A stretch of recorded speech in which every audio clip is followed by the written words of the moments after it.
मित्रसेना में आपका स्वागत है। यहाँ पर आपने माइकोराइजा का जो ड्रेंचिंग किया था वो कब किया था? वो 20 जुलाई से स्टार्ट किया था उसको। और ये कब का सोइंग है?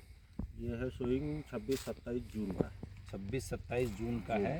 और जुलाई में आपने एक महीने बाद एक महीने के बाद में कर दिया था। उसमें क्या है, जो खंगी रहती है, हाँ हाँ भरना रहता है, वो हो जाता कंप्लीट 2 बार भर के। हाँ हाँ हाँ। तो वो होने के बाद फिर एक हिसाब से सबको फिर माइकोराइजा और पीएसबी का इसका ड्रेंचिंग किया आपने।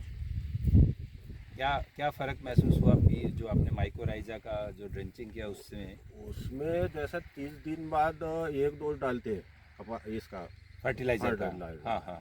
तो मैंने 60 दिन बाद डाला उसको पहला डोज। अच्छा। तो ग्रोथ में कोई फर्क नहीं लगा। अच्छा। यानी जो 2 डोज में ग्रोथ आनी चाहिए वो एक ही डोज में आ गई। यानी एक डोज का खर्चा बच गया। यानी आपका जो 60 एकड़ है उसमें आपका कहना है कि भाई 2-2.5 लाख रुपए का जो पहला डोज था वो बच गया। 2.25 लाख का फर्टिलाइजर का और 25,000 रुपये डालने का तो 2 लाख रुपया ही आपने बच गए। माने 2 लाख रुपए की कमाई आपने बिना माल बेचे ही कर ली। बिना माल तो उसमें ग्रोथ भी नहीं रुकी आपकी? नहीं ग्रोथ बाकी लोगों के मुकाबले उस समय ग्रोथ कैसी थी? ग्रोथ भी अच्छी थी। हाँ। जैसा जो जिन्होंने 30 दिन में खाद डाला और मेरा 30 दिन का माइकोराइजा, हाँ, तो ग्रोथ सेम चल रही थी। लेकिन अच्छा। इसकी जो यानी जो स्टेम है इसका, हाँ हाँ, ये बनते जा रहा था। नहीं तो फिर हर साल अमूमन जैसा बारिश होती है तो स्टेम बनता नहीं है। हाँ बिल्कुल। तो लेकिन मेरा ठीक ठाक है बाकी लोगों के मुकाबले। उसका कारण आपको पता चला क्यों हुआ स्टेम? वो माइकोराइजा और पीएसबी की वजह से हुआ। नहीं, माइकोराइजा पीएसबी की वजह से हुआ। हाँ। लेकिन क्यों हुआ? मतलब वो जमीन में जो कुछ वो था वो हाँ। पूरा मिल गया ना झाड़ को, उसकी वजह से माइकोराइजा ने क्या किया, नीचे काम करना शुरू किया। हाँ। उसने अपना जो रूट जोन है, हाँ। उसको पहले बढ़ा दिया। तो जब रूट जोन बढ़ाया, हाँ। तो ऊपर की ग्रोथ स्लो हो गई। हाँ। और आपका जो स्टेम है वो मोटा हो गया। हाँ, मोटा। और जैसे ही उसको बारिश मिली, हाँ। वो एकदम से ग्रोथ ले लिया उसने। नहीं तो क्या होता है कि शुरुआत में जब बीज लगाने के बाद लोग क्या करते हैं, केमिकल फर्टिलाइजर यूरिया ज़्यादा डालते हैं, तो जो प्लांट है वो लंबा तो हो जाता है लेकिन मजबूत नहीं बनता। और बाद में जैसे ही बॉल लगते हैं वो इधर उधर गिर जाता है। तो अपने सारे जो झाड़ है एकदम खड़े हुए हैं, एक भी ऐसा फांदे टूटने वाला या फिर वो जो गिरने वाला है वो प्रकट नहीं दिख रहा है यहाँ पर। इसके अलावा ये जो सकिंग पेस्ट वगैरह आ रहा है उसके में आप कौन सा प्रोडक्ट क्या यूज़ कर रहे हैं अभी? जो पेस्टिसाइड है सकिंग के लिए, हाँ हाँ, उसको आधे डोज में ले रहा हूँ। और अच्छा। साथ में नीम क्योर इस्तेमाल कर रहा हूँ। तो नीम क्योर से केमिकल जो है इंसेक्टिसाइड वो भी कम लग रहा है। और दूसरी बात, फंगीसाइड का खर्चा बहुत कम आ गया। ये मेन चीज़। और नीम क्योर से सुअर की भी तकलीफ नहीं है। अच्छा। बंदर की भी तकलीफ बहुत कम हो गई। अच्छा, सुअर जो आपका पूरा ऐसे हाँ, खोद हाँ, देते हैं और खोद बंदर वो देते जो बॉल खा जाते हैं तोड़ हाँ, के, वो भी दोनों भी नहीं बंद हो गया? दोनों भी नहीं है। वाह वाह। तो फंगीसाइड का मेन खर्चा कम हो गया। फंगीसाइड का भी खर्चा हो गया और केमिकल इंसेक्टिसाइड पेस्टिसाइड का आधा हो गया। तो मतलब कुल मिला के अगर आप ऐसा देखेंगे कि नीचे माइकोराइजा और जो बायोलॉजिकल कंसोर्टिया दे दिया आपने, हाँ। और ऊपर इंसेक्टिसाइड पेस्टिसाइड के डोज आधे करके नीमो के और साथ में ऐड कर दिया, हाँ। तो कुल मिला के आपका जो खर्चा है वो भी 30-40% बच गया। सीधा सीधा समझ लो 10,000 बच गए एकड़ के पीछे। 60 एकड़ में 6 लाख रुपए बच गए आपने।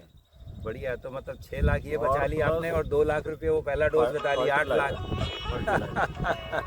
अभी मुझे एक बात बताइए कि जो पीपीएम वाला जो एक बाजार में जो नीम ऑयल लोग बिकता है 3,000 10,000 पीपीएम, 1 लाख तक है। 1 लाख तक है, ठीक है। वैसे तो ऑफिशियली 50,000 तक ही है, लेकिन आजकल लोग 1 लाख बोल के बेच रहे हैं। तो वो 3,000 10,000 पीपीएम के अगेंस्ट में जो अपना नीमो क्योर यूज किया, हाँ। तो उसके रिजल्ट आपको कैसे क्या समझ में आ रहे हैं? वो सिर्फ आजाडिरेक्टिन है उसमें। अच्छा। थोड़ा बास आता है, 2-4 दिन इफेक्ट रहता है उसका, लेकिन ये कंप्लीट ऑयल है नीम का। हाँ। तो उसकी वजह से बाकी फायदे भी बहुत होते हैं इसके। जैसे फंगीसाइड का काम भी अच्छे से करता है। और जो जंगली प्राणी है उसको जैसा क्या है उसमें तो मालूम नहीं, लेकिन वो आते नहीं है। हाँ। और इसका रिजल्ट भी बूस्ट करता है। जैसा इंसेक्टिसाइड का जो है केमिकल, उसका रिजल्ट भी बूम करता है। लेकिन वो ऐसा जो बाजार में मिलता है नीम ऑयल, उसका वैसा रिजल्ट नहीं आता है। और जंगल भी आपके यहाँ से, तो जंगल बहुत पास में है, पहाड़ियाँ भी दिख रही है यहाँ से, तो 6-7 किलोमीटर समझ 6-7 किलोमीटर पे जंगल बफर है। जोन यहाँ से पेस्ट का। अच्छा।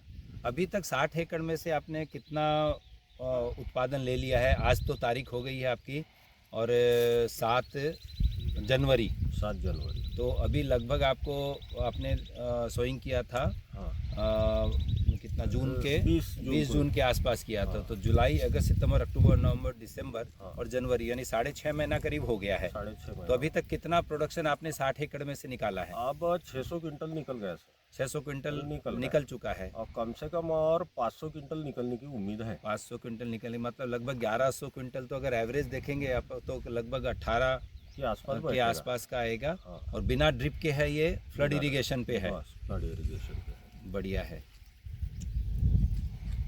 आसपास के जो लोग हैं उनका एवरेज क्या आता है यहाँ पर कपास का?